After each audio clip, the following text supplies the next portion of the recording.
To me, he just reminds me a lot of Jonathan Taylor coming out of college.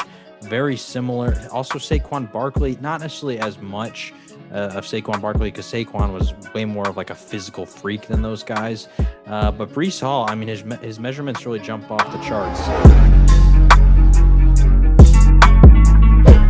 But my number one option, and I wouldn't say it's biased, but I'm just way more informed on him because I've been able to watch him since his freshman year, because I'm a Baylor fan, Baylor alum. I've watched a lot of Big 12. I've been able to see him in person as well.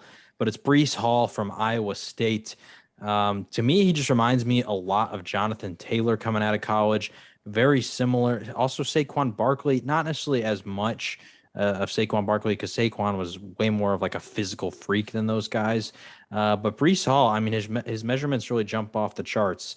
The thing that really stands out to me, which for explanation, he runs a 4.39 40. I think he had a 126-inch broad jump, but the thing that really pops to me is he had a 40-inch vertical, led the entire class, and I feel like when you just have that sort of explosiveness in your legs, people jump that sort of that high at a vertical as a running back. I think that shows the explosiveness that you can have out of your runs. Compared to Kenneth Walker, I think he's a little bit more patient. Is able to wait and hit the holes a little bit more. Really understands every single run concept. I don't think he's as like twitchy as Kenneth Walker is, but I think they both have that high end speed, really great agility, both have power.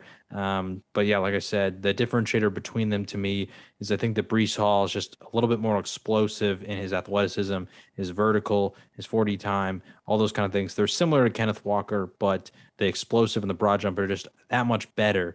Along with his height, he is 6 feet tall. He weighs 217, so he's a little bit taller, a little bit heavier.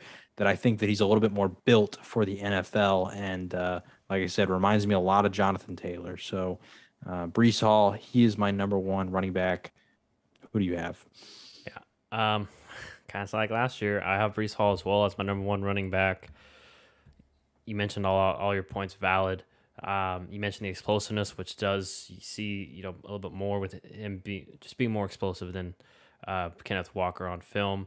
Also, more nuance in the pass game, and that may be a beneficiary of playing in the Big 12, where it's a lot more passing, and also just pass blocking a little bit better in terms of reading all that different blitzers and knowing who to pick up.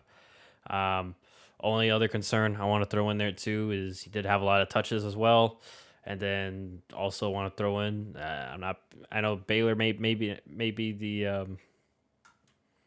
not be in this conversation, but most Big 12 defenses just haven't been great. They do play a lot of pass. It's a passing kind of conference, and so they're much more built to stop the pass than the run. And even then, it's not that great.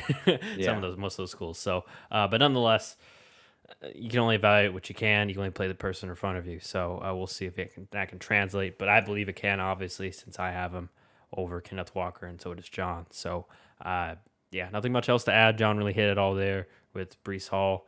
But once again, probably a second round, at least I feel, I'm pretty sure John agrees, second round type guy. And, maybe he might not go first. Maybe a team feels better with Walker as a more inside the tackles kind of guy or something of the sort, or, it happens, but it doesn't necessarily mean one guy's going to be better, as we've seen countless years. So we'll see where they fall in the draft.